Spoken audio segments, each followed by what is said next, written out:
Hi everyone and welcome. Today I'm going to do the mid-year freakout tag. Now, if you've watched a couple of videos on my channel, you do know that I don't do a lot of tags, but this is a true staple in the booktube community and there's a clear reason for that. This is just a very good tag, especially this time of the year. It's a great tag to reflect on the first half of the year and also let everybody else know what you've been loving, what you've been disappointed by, just everything that everybody wants to know if you're part of the booktube community.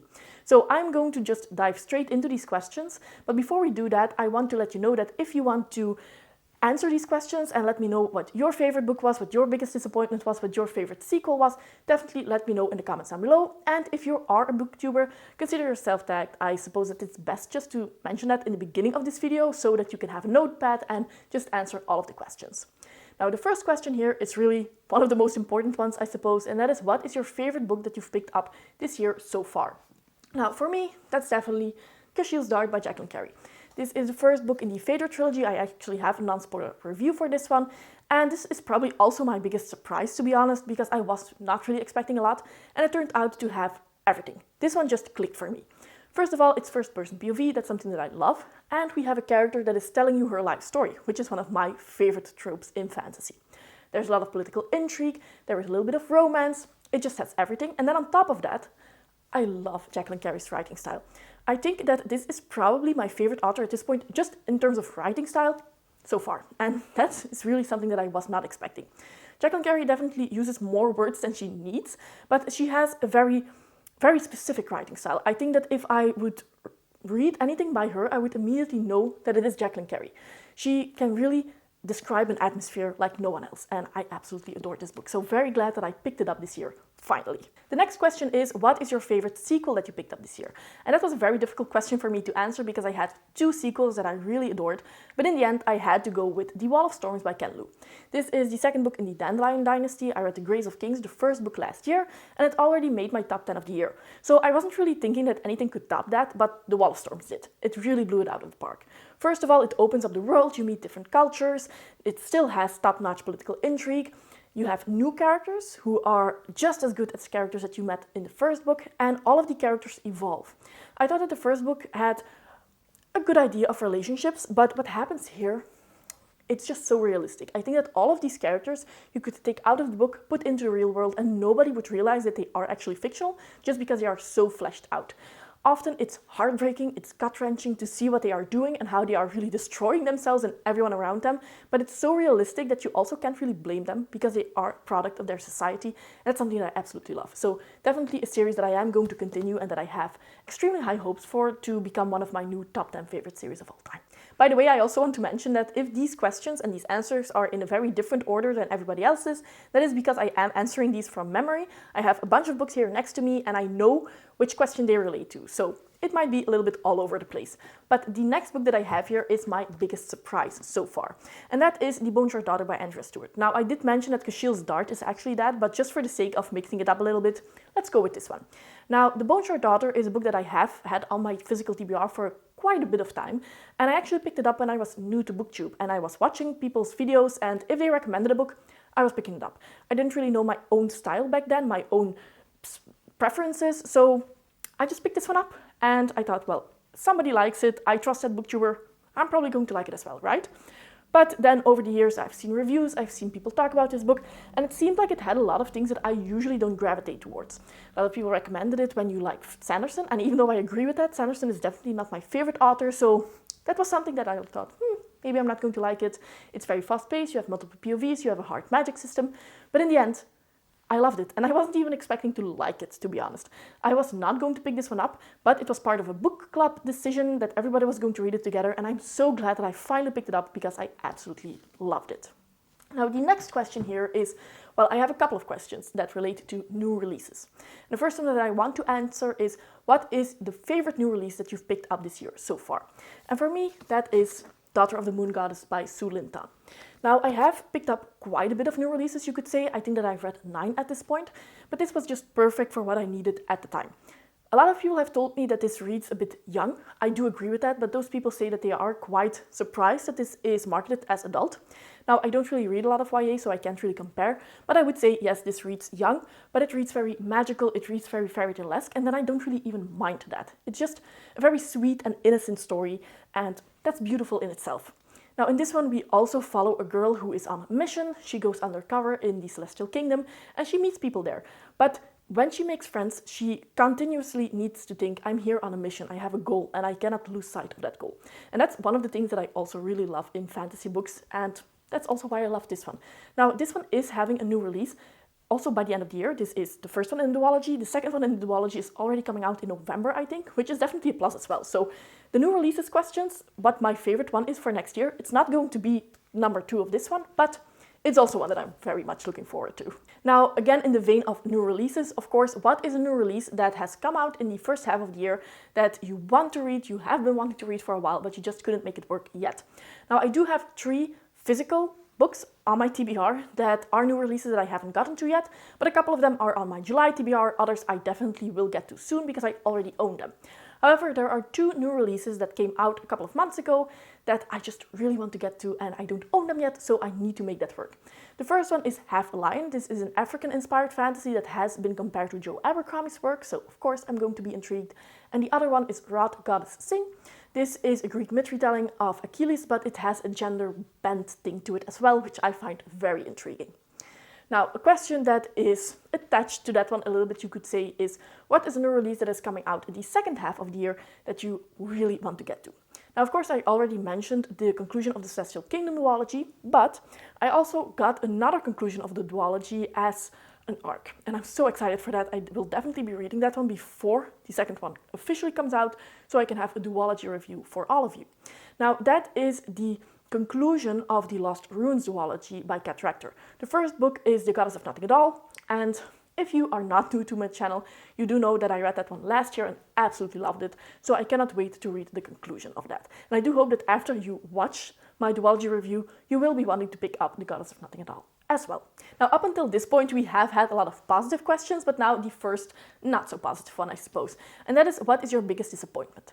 Now, first of all, I am going to mention that in the first half of the year, I only had 1 DNF, which is quite good for me, and that was The Amber Crown by J.C. Bedford. Now, this one just didn't work for me. It was a new release, and unfortunately, I was hoping to like it, but I just couldn't continue. I do have a rapid review for that one that I will link in the description box down below if you want to know more. But the biggest disappointment for me, I think, was The Prince of Thorns by Mark Lawrence, the first book in the Broken Empire trilogy. At this point, I read the entire trilogy, and it's a 2.5-star read in general, and that's of course not what you're looking for, especially because I was thinking that I was going to love this first one.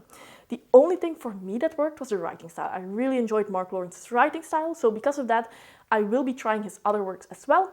I want to see what he does in Another World, so I will probably start with Red Sister, but this one didn't work for a number of reasons, and I've been going back and forth on whether or not I want to make a review for this because I don't want to be too negative, and I do know that it has some things that some people will like, but I think that it's a very specific audience that this book needs. So, biggest disappointment, unfortunately. Then we have, again, 2 questions that go hand in hand. The first one is a book that made you cry, and for this one I went with Dead House Gates by Stephen Erickson, and the second question was a book that made you happy or smile, and for that one I went with The Empress of Salt and Fortune by Nevo.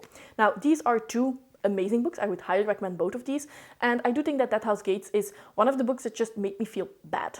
Because I cry with a lot of books, especially if an animal is murdered or if something very sad happens, I will cry. I cry quite easily, and usually I just tear up. Some books, like Robin Hobb books, I just straight up cry and I have to sit down and just wipe the tears away because I can't see because I'm crying that hard.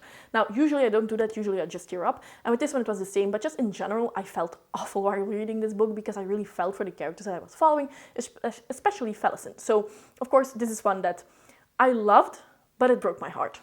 And then this one is just a fairy tale, and it gives you a feeling of hope that everything is going to be all right in the end. And because of that, I would definitely recommend this one if you are feeling a little bit down and you want to have a little pick-me-up. Now, in the same vein, because I am going to talk about another author, is what is an author, a new to you author, that you are now in love with, and this is an author that you will read more of. And then, of course, I need to go with Stephen Erickson. Now, Jacqueline Carey is another author that I want to read more of, but I only read that one book. And in order to become like a new favorite author, I do think that I need to have read at least multiple books. And in the Malazan Book of the Fallen series, I have read the first two, and I'm almost done with the third one, Memories of Ice. So I do think that since I love all three of them, that means that this is an author that I'm on the lookout for. But if I also count books where I only read one author of, then definitely Jacqueline Carey is knocking it out of the park so far. And then another question about authors is, what is an author that you have read of before that is now really becoming a staple author? Now, I have multiple. Of course, Robin Hobb is an author that I've been reading before, but she was already a staple author last year. But there is one author that I am going to read multiple books of now, and that is Patricia A. McKillop. Now, I have read the Forgotten Beasts of Eld by her last year. This is an original fairy tale. I really enjoyed it, but I didn't really know if all of her works were going to have that type of quality. And then this year I picked up Alphabet of Thorn, and this was a 5-star read for me. I absolutely loved it. So now I definitely want to read more of Patricia A. McKillop's works, especially because she writes a lot of original fairy tales, and that is one of the genres that is one of my favorites. So definitely a new staple author that I will be reading more of. Now, another question that was on the original tag was, what is your favorite crush or something like that? I don't really have crushes in general, especially not fictional crushes. So I have seen other people answer this as, what is your favorite couple or what is your favorite relationship? So first of all, I have, what is your favorite relationship? And for this one, I'm going to go with Joe Abercrombie's Red Country, and then more specifically Shy and Lamb. Now, Shy and Lamb are a father-daughter duo. Shy has been adopted, and they have a very difficult relationship, but at the same time, you really see the love between them. And that's why I really like this. I liked how Joe Abercrombie shined a light on this. And often you don't really see these types of relationships. You see friendships or you see romantic relationships, but a father and daughter relationship, you don't really see a lot. So I really enjoyed this book. And for a big part, it was because of that. Now, when we then go to the romantic relationships, even though fantasy romance is one of the genres that I gravitate towards quite a lot, I don't really think that I have read a lot of amazing romantic relationships. But one that I found quite interesting is the one that we have in the River Enchanted by Rebecca Roth. This is another new release, and in this one you have two relationships. You have one, which is the one that you see a lot. Boy and girl meet, they fall in love. It's very sweet and innocent, and that's a nice relationship to follow, but it's also nothing really special. But you also follow a couple that has been together for years at this point. They have been married, they have a child, but then something happens that makes them reevaluate their relationship. Is there still something between them? Is this something to fight for, or should they give up? And this is something that you, first of all, you don't see a lot in fantasy. Often you don't really see a lot of older people. A lot of fantasies follow 20-year-olds. When you do follow older people, they don't really have, either they have a new relationship or they do have a significant other, but you don't really follow their relationship, or it's not really a center of the story.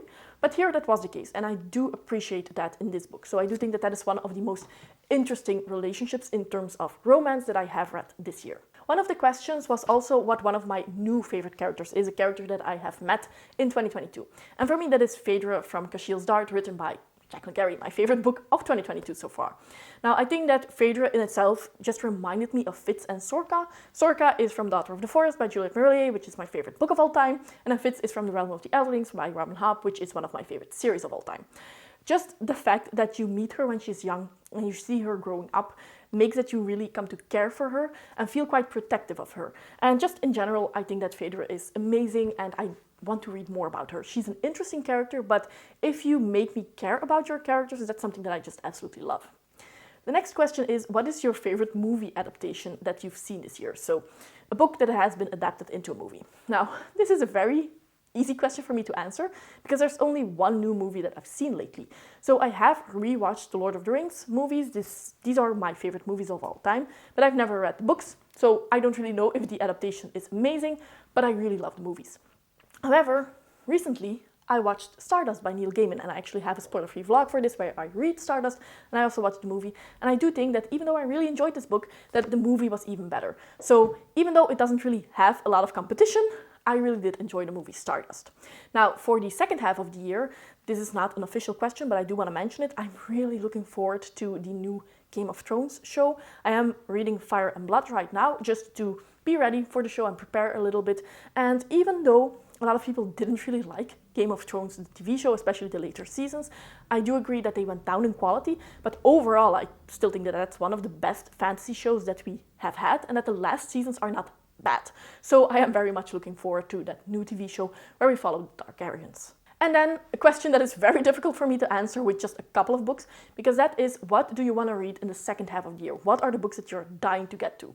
Now, first of all, I am going to finish The Realm of the Elder Rings by Robin Hobb. I still have the last Rainwild Chronicles book to read, which I will be reading in July, and then the last trilogy, Fitz and the Fool. So 3 more books in the second half of the year. That's definitely possible, and I know that that is going to break my heart, but I'm very much looking forward to looking at the Realm of the Elder Rings as a whole. Now, then other series that I definitely want to start.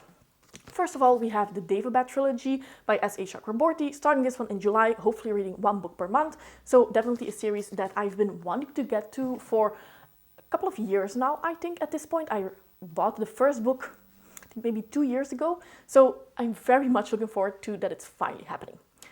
Another series that I will not finish but want to start is the Crown of Stars series by Kate Elliott. I want to get to some backlog fantasy. This is an older fantasy series. I think it's 6 books in total. So I will not be able to read all 6, but maybe the first 2 and then decide if I want to continue. Because with all of these series, of course, if I don't like them, I will not be continuing them.